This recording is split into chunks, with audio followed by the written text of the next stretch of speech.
Hi hello എവിടോട്ടാ ഏട്ടൻ? ഞാൻ കടയ്ക്കൊന്ന് പോവുമായിരുന്നു. കടയ്ക്ക് പോകണം. ആ ഞാൻ കടയിൽ വല്ല വാങ്ങാൻ പോകണം. വാങ്ങാൻ പോവുക. ആ അതിരിക്കട്ടെ. പിന്നെ എവിടെയായി കല്യാണമൊക്കെ എവിടം വരെ ആയി? കല്യാണോ? നിൻ്റെ മകളുടെ കല്യാണമല്ലേ അടുത്ത ദിവസം കണ്ട് പറഞ്ഞ് ഇങ്ങനെ ആലോചന വന്നെന്ന് പറയാൻ. അങ്ങനെ ഒരു ആലോചന ഉണ്ടായിരുന്നു. കല്യാണം പറഞ്ഞ് നിശ്ചയിക്കുകയും ചെയ്തു. ഒക്കെ പറഞ്ഞായിരുന്നു. ആരെയും വിളിച്ചില്ല. അത് എന്താന്നോ, നമ്മളിങ്ങനെ ഇപ്പൊ ആലോചിച്ച് കൂട്ടി വെക്കുന്ന പോലെ ഒന്നും കാര്യങ്ങൾ നടക്കുകയല്ലോ. എല്ലാം പരിഗണനയിലായി വന്നത്. അപ്പോഴത്തേക്കും ഉണ്ടല്ലോ ഈ സ്വർണത്തിന്റെ വില എന്നാ ചേട്ടാ ഇങ്ങനെ ഈ റോക്കറ്റ് കുതിക്കുന്ന പോലെ പോണത്? അത് എന്നാ ചേട്ടാ എന്നോട് ചോദിച്ചാൽ ഞാൻ സ്വർണ്ണക്കടക്കാരനാണ്. നിൽക്കുമെന്ന് അറിയില്ലല്ലോ. അതൊക്കെ ബഹിരാകാശം കടന്നു. അത് കടന്നങ്ങ് പോവും. അത് 2 ലക്ഷത്തിൽ വരും. അങ്ങനെ പോയത് കൊണ്ടേ സ്വർണത്തിന്റെ വില അങ്ങ് പോകുന്നെന്ന് പറഞ്ഞ് കല്യാണം മുടക്കേണ്ട ആവശ്യമൊന്നുമില്ല. പക്ഷേ ഉണ്ടല്ലോ ഈ ചെറുക്കന്റെ ആൾക്കാർക്കേ അതിലും മുന്നേ കുതിക്കണമെന്ന് ആഗ്രഹം. അതിനൊരു കാര്യം ചെയ്യണം. ആദ്യം ഒരു കാര്യം ചെയ്യേണ്ട ഒറ്റ കാര്യമുള്ളൂ. സ്വർണം ഞങ്ങൾക്ക് ഇഷ്ടമുണ്ടെങ്കിൽ കൊടുക്കും.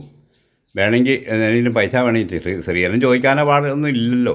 സ്ത്രീധനം ചോദിക്കാൻ പാടില്ല. അതുകൊണ്ട് ഇഷ്ടമുള്ളത് കൊടുക്കോളൂ. അത് സ്വീകരിക്കാൻ പറ്റുന്നതും കൊണ്ടായെന്ന് പറയണം. ഇപ്പം അങ്ങനെ ഒരു തീരുമാനം പെണ്ണുങ്ങൾ എടുക്കണം. സ്വർണത്തിൻ്റെ പരിപാടിയേ ഇല്ല. നല്ല കാര്യം.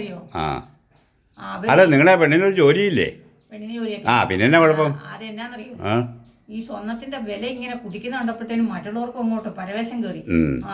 ഈ പെണ്ണിന്റെ വീട്ടുകാരുടെ ബുദ്ധിമുട്ട് എന്താണെന്ന് അത് നോക്കേണ്ട ആവശ്യം അവർക്കില്ലല്ലോ. അവർക്ക് അതിന്റെ ആവശ്യമില്ല. അപ്പൊ അവരെന്നാ ചെയ്തു, ആദ്യം 10 പറയും. പണ്ട് 100 ഇപ്പൊ 100 കിട്ടില്ലെന്നറിയാം. ഇപ്പൊ അത് താന്ന് കുറെ 10-ലൊക്കെ വന്നു. ഉറപ്പിച്ചു എന്ന് കണ്ടപ്പോഴത്തേനും ഇതാ കിടക്കുന്നു 1.30 എന്നൊക്കെ പറഞ്ഞ് പവന്റെ വില. അപ്പൊ അവർക്ക് 10 നേരെ ഇരട്ടിയായി. ഇനിയിപ്പോ അത് ഈ പറയുന്നത് 2 ലക്ഷം ആവും. അന്നേരം അത് 20 എന്നുള്ളത് 40 ആവും 50 ആവും. അപ്പം അനിശ്ചിത കാലത്തേക്ക് അതങ്ങ് അടച്ചു വെച്ച് അല്ലേ? അങ്ങനെ വേണം. പോയി പണിയാക്കാൻ പറഞ്ഞു അവരോട്.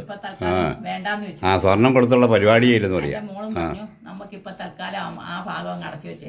ഇപ്പൊ തൽക്കാലം വേണ്ട. ഇത് എത്രത്തോളം അങ്ങോട്ട് പോകും, എവിടം വരെ എത്തുന്നത്. അവന് ഇത് മേടിച്ചിട്ട് വേണം ചെലവഴിയാനും ഒക്കെ ആയിട്ട്, താലിമാല മേടിച്ചിട്ട് വരാനൊക്കെ ആയിട്ട്. അവനത് അറിയേണ്ട ആവശ്യമില്ലല്ലോ. അതുകൊണ്ട് അവരെന്തേലും ആക്കട്ടെ. തൽക്കാലം ഞങ്ങൾ ആ ഭാഗം അടച്ചു വെച്ചിരിക്കുക. അതല്ലേ? അങ്ങനെ ഓരോ പെണ്ണുങ്ങളും തയ്യാറെടുക്കണം. ഇപ്പൊ സ്വർണത്തിന്റെ വില എങ്ങനെ പോകുന്നറിയാം. എവിടെ പോയാലും അവിടെ ഇരിക്കും. അവിടെ ചെല്ലട്ടെ. എല്ലാരും മേടിക്കട്ടെ, അത്രേ ഉള്ളൂ. അതുകൊണ്ട് ഇനിയിപ്പൊ തൽക്കാലത്തേക്ക് കല്യാണം എവിടം വരെ ആയി എന്ന് ചോദിക്കണ്ട കേട്ടോ. ഇപ്പൊ ആവുമ്പോ ഞങ്ങൾ അങ്ങോട്ട് പറയാം.